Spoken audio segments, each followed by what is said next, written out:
Do you know the one situation when things can go the absolute worst with your tenants in your rental property? Well, today on the Lady Landlords podcast, we're going to be breaking down what that situation is and how to make sure that it does not happen to you. So, welcome to the Lady Landlords podcast. I am your host, Becky Nova, founder of Lady Landlords. And today we're going to be talking all about tenant turnover tips. The reason for that is because this is absolutely the time when the most amount of things can go wrong at a rental property. The reason for that is when you're getting to the end of the lease or when there's a situation where your tenants are moving out, it can be when it's contentious. It can be when there's some uncomfortable feelings, there's some awkwardness, people feel entitled to certain things on both sides, and maybe somebody's not happy that that tenant is going to be leaving. But all of a sudden, those things are combined with the fact that now a tenant's leaving and they kind of have less to lose since they know they're going to be vacating the property. This is absolutely the time when the most uncomfortable situations can come up.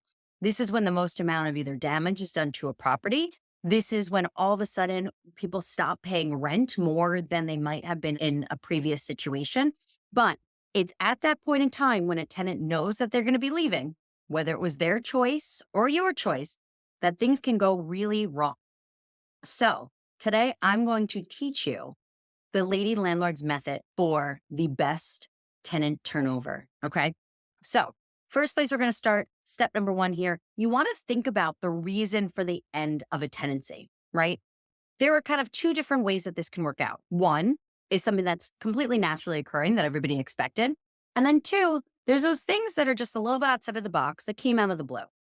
So let's start with more of the traditional type ways. This is usually happening when either your lease just happens to be coming up at the end of its term, and either the landlord, that'd be you, decides to not renew that lease, and now the tenants have to vacate. That's usually something that in your lease, it will say how soon you have to give them that knowledge of that you will not be renewing the lease and what process you have to go to inform them that you are not renewing the lease. Okay. The other kind of traditional way in this is that the tenant simply gives notice.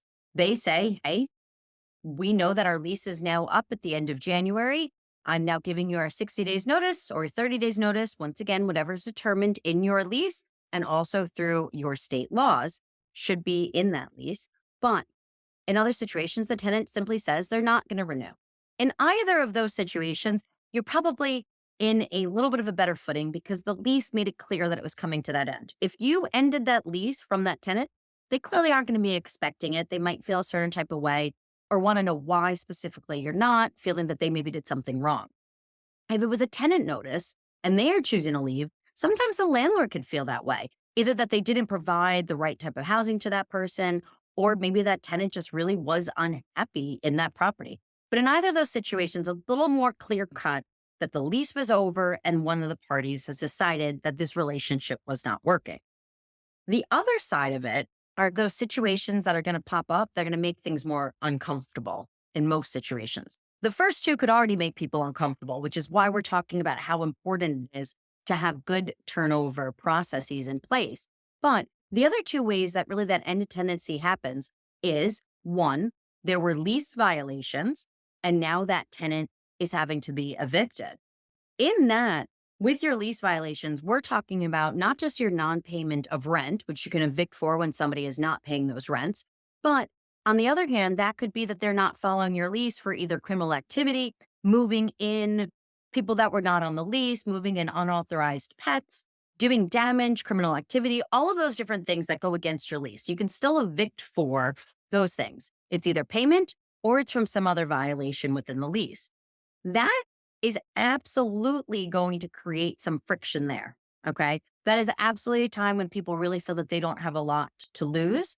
And that's either when you're absolutely not going to be able to get money without a court order, or now all of a sudden you have that uncomfortable relationship with your tenants because they know that you're going to be having them move out. The fourth option here is an early termination.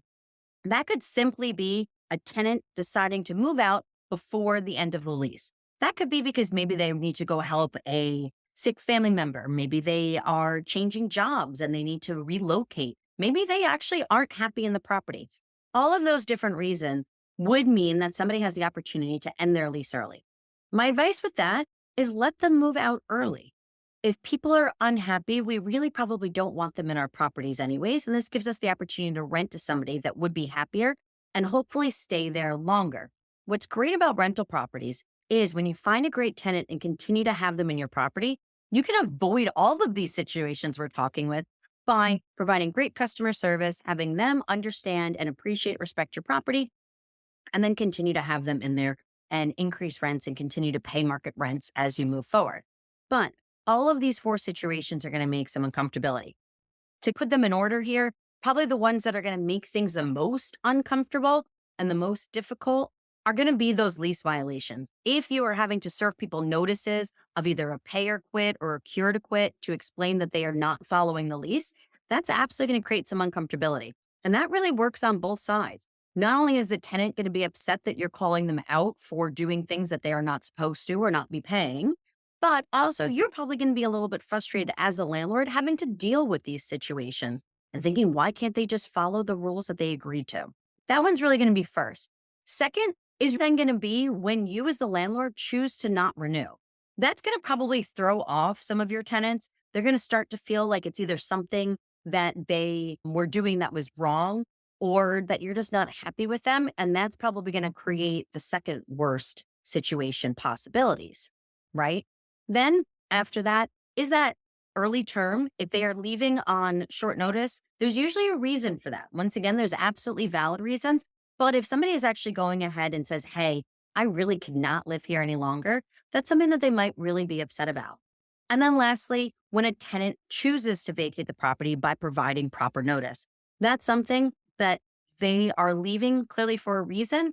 But even if it's just because they're moving on for a good situation or they're ready to upgrade or buy their own home or whatever that may be, it's also going to leave them in that position where they understand that they don't actually have to care about your property anymore because it's not going to be their home at that point in time. So it could still create some issues in that space. And that's really what we want to be able to avoid.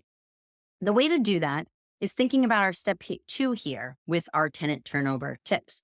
Here is where you really want to have your move out procedures documented. You want to have them clear. This is all stuff that really should be in your lease that we're talking about. Just as much as there are clear instructions for moving in, what needs to be signed, what needs to be paid, that utilities have to be moved into their name. This you should have outlined for all four of the situations that we just discussed in step number 1 should actually really be listed out also for how they're moving out. What I mean by that really breaks down into 3 different places. 1 is your security deposit, 2 is having a move out checklist, and 3 is having your move out procedures. Let's start with that one. Your move out procedures should make it very clear. 1, either how somebody should be notified that they have a lease violation, how somebody should notify you if they are moving out, early termination. Use your lease. It is so important to have that. That is your guidebook. That is your legally bound place. Do make sure, as always, that your lease follows state and federal laws. Okay. We can't just put anything we want in our lease. We really have to make sure that we know our local laws. But that should list in there. What would happen with the keys when somebody moves out? What type of condition should the property be left in? How long they have to have the utilities on in that property? What really counts as the end of their tenancy? All of that should be very clearly laid out so it is black and white, because in case you ever end up in court, you want to make sure that that is clearly defined. Okay. The second part within there is to have your move out checklist. That's something just as much as when people move into a property that you should go through and account for what your property looks like. You need to have then that checklist at the end for 2 reasons. 1, we're going to talk about security deposits in a second, but 2, you need to then make sure that you know what you're going to have to do with that property to rent out to the next person. So let's take that first part. Now we're going to use that move out checklist for the security deposit. What's great about using that move out checklist is you want to compare it to the move in checklist. What things have now occurred while that tenant was there? Then that way you can decide if it's something that's wear and tear, which is something that just occurred due to somebody living there, versus what is something that actually qualifies as damage that a tenant now has to pay for. Okay. And those are things that just, once again, weren't kind of naturally occurring, if you will. For example, if you have a living room that you had carpet on, and in that living room, maybe that carpet in that main way between doorways, the carpet's just a little bit less, it's a little bit more matted down where people really kind of walk in that pathway, and that annoys you. Great, but that's wear and tear. You had tenants that lived there for years. So that's something that unfortunately you cannot charge for because that's because of the use of the property itself. If you have that carpet and it's just covered with red paint that was thrown all about the room, well, that is not really naturally occurring. That should not be there. So that is something that you absolutely can charge the tenant for. So that move out checklist will really help you determine what was wear and tear, what was not necessarily wear and tear, and how that then impacts your security deposit. Now, different states, different municipalities all have different regulations on how you need to return that security deposit and in what time frame. So please do make sure to check with your local laws about how you can then use that move out checklist to be able to get someone back their security deposit. It is so important as a landlord to understand what things can be taken off the security deposit and also the proper rules to be able to get that security deposit back. Because if you do not follow those things, you absolutely can end up in court for not following your landlord laws of your municipality. Okay. Then, tip number 3 that I have for you today is being prepared for what comes next. This is a place where you have to flip that rental and get it back rented out. The most amount of downtime that you have in a rental property leaves you with no cash, leaves you with no cash flow. Regardless of if you're still paying off a mortgage or even if the property is paid off, the whole reason we're in this is to be able to bring in money. So we want to make sure that we get that spot filled as fast as possible. There's 2 ways that you want to start thinking about that. One is repairs. When you think of repairs, use that move out checklist to start also planning for what work needs to be done. Okay. In my state, in New York, where most of my rental properties are, I can actually do my move out checklist and my review of the property after a tenant moves out. That's great, especially with contentious tenants, because then I don't have to do that in front of them. We don't have to argue about if the red paint on the carpet was wear and tear, whereas we know it's not. Okay. But I want to start to know what repairs I need, and I want to start to get that lined up. If I know a tenant's going to be out on the 31st of the month, trust me, my handyman, my contractor, whoever that may be that's going to be doing that work, oh, they're going to be scheduled to come the next day. I want to get that place flipped as fast as possible. So understand what repairs need to be made. If you're making any renovations, if you're going to be making any upgrades to the units, also have that planned. Think about what you need. If you can get a contractor in there, if things are still going well, so that way you can really plan out what you're looking for, it's a great idea to be able to do to have that prepped. Especially if you are in a situation where maybe you haven't been able to collect money from tenants for quite some time, or if you have to go through a lengthy eviction, you want to make sure, even more than anything else, that you're able to get that place re-rented. So think ahead about what work you need and make sure to also tap into the team that you should have built by this point in time to have them ready to go to help you get that unit flipped. Then next, you also want to get it re-rented. This is something that you should plan for even before the tenant moves in, is how you're going to rent it the next time. What I mean by that is, how do you choose to rent your properties? Do you use online software? Do you use the MLS and a realtor? What is the process that you're going to use? What is the criteria that you were looking from a rental application? How are you getting people to fill out those applications? Think all about those different steps. So then that way, when you have a vacancy, you know exactly what you need to do to get it rented quickly. Personally, I have a folder on my computer because I do everything electronic, that for each unit that I own, it has in there all the documentation I need to get that up and going. What I mean by that is I have my application ready to go. I have a pre-screening questionnaire ready to go. I have my ad already written out, and I have pictures from when the property was vacant and a walkthrough video tour of all 16 of my units to make sure when a vacancy comes up or when a tenant is moving out, that I have that ready to go. So in that way I can start listing it, even though fine, maybe I have to get in and I have to repaint those walls or I have to put down new carpet.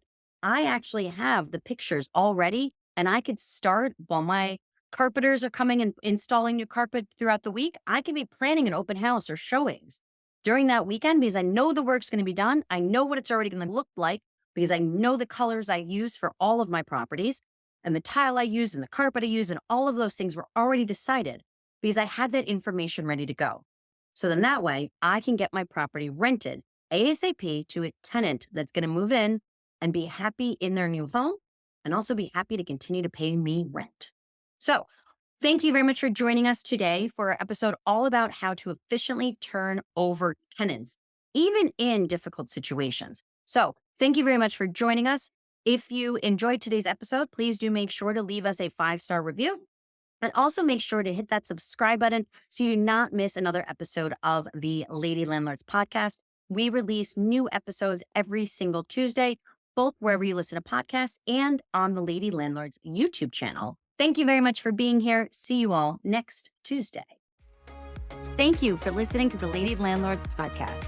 If you're feeling stuck in your real estate investing journey, visit lady-landlords.com to book a 15-minute orientation call with me and see if you're ready to join our mentorship program.